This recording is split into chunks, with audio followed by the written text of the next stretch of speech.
बोलिए नारायण भगवान की जय। बोलिए मेरे बांके बिहारी लाल की जय। आप सभी को श्री कार्तिक मास की हार्दिक शुभकामनाएं।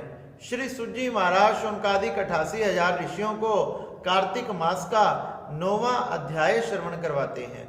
श्री शौनकादिक 88,000 ऋषियों ने पूछा कि हे सुजी महाराज, आपने बताया कि किस प्रकार से कार्तिक में व्रत को धारण करें, इसका उद्यापन करें। अब आगे की कथा हम सुनना चाहते हैं। श्री सुजी महाराज कहने लगे कि राजा पृथु ने श्री नारद जी से प्रश्न किया कि हे नारद जी, आपने जो पूजा तथा व्रत में तुलसी जी का पूजन बताया कि तुलसी से भगवान नारायण अत्यधिक प्रसन्न होते हैं, कृपया करके उस तुलसी जी की कथा सुनाने की कृपा करें कि तुलसी जी पूर्व जन्म में कौन थी, किस प्रकार से वे तुलसी बनी और किस प्रकार से वो पूजनीय बनी।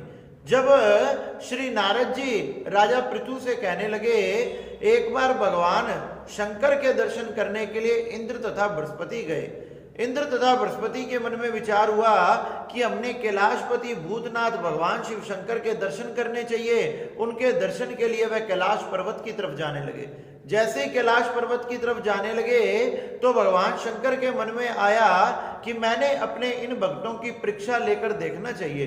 तो भगवान शंकर ने क्या किया, उनकी परीक्षा लेने के लिए एक दिगंबर का रूप बना लिया और दिगंबर का रूप बनाकर कैलाश पर्वत से नीचे उतरकर जाकर बैठ गए, आसन लगाकर बैठ गए। सामने से इंद्र देवता तथा बृहस्पति आ रहे थे। इंद्र देवता तथा बृहस्पति आ रहे थे। भगवान शंकर दिगंबर के रूप में उनके रास्ता रोककर बैठ गए। भगवान शंकर से वह इंद्र तथा बृहस्पति कहने लगे, इंद्र ने कहा कि हे बालक, तुम कौन हो?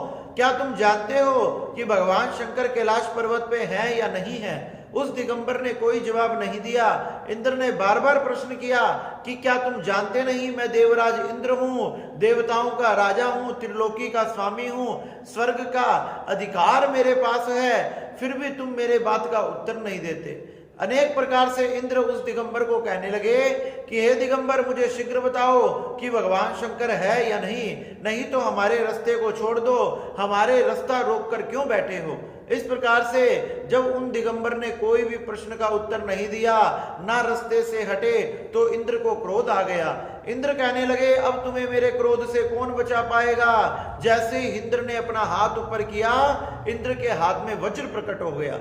वज्र जैसे ही प्रकट हुआ, जैसे ही इंद्र उस वज्र का वार उस दिगंबर पर करने लगे, इतने में तो दिगंबर ने अपने नेत्रों को खोल दिया और जैसे ही नेत्रों को खोला, इंद्र का हाथ वहीं स्तंभित रह गया। इंद्र का हाथ हिल नहीं पाया। देवराज इंद्र ने अपना पूरा जोर लगाया, पूरी ताकत, पूरी शक्ति लगाई, फिर भी देवराज इंद्र का हाथ हिल नहीं पा रहा। देखते ही देखते उस दिगंबर को क्रोध आ गया, नेत्र लाल हो गए, बड़ी बड़ी जटाएं हो गई तथा मानो नेत्रों से अग्नि प्रकट होने लग गई हो। ऐसे क्रोध रूप को देखकर भगवान शंकर जो दिगंबर बने हुए थे, उनमें से एक तेज प्रकट हुआ।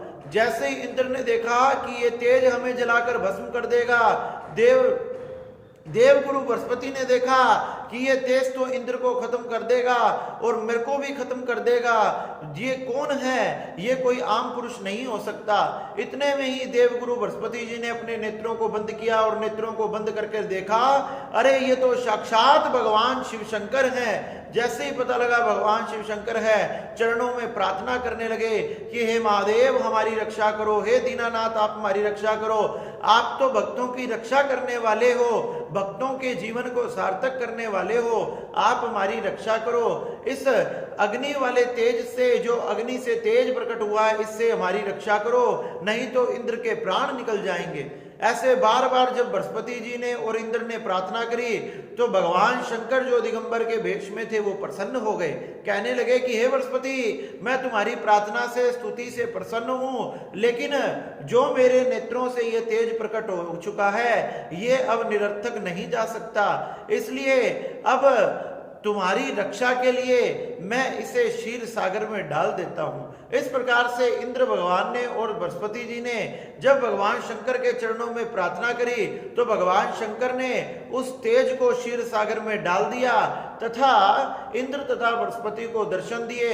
इंद्र तथा बृहस्पति भगवान के दर्शन करके कृतार्थ हो गए तथा बड़ा ही आनंद प्राप्त हुआ और भगवान शंकर ने उनको अनेक प्रकार के आशीर्वाद देकर उन्हें विदा कर दिया। इस प्रकार से भगवान शंकर दिगंबर रूप को त्याग कर और फिर से कैलाश पर्वत पर जाकर बैठ गए। इस प्रकार से श्री सुत जी महाराज ने शौनकादिक 88,000 ऋषियों को बताया कि किस प्रकार से भगवान शंकर में से एक अग्निमय तेज प्रकट हुआ और जो क्षीर सागर में डाल दिया गया। बोलिए नारायण भगवान की जय, बोलिए शंकर भगवान की जय।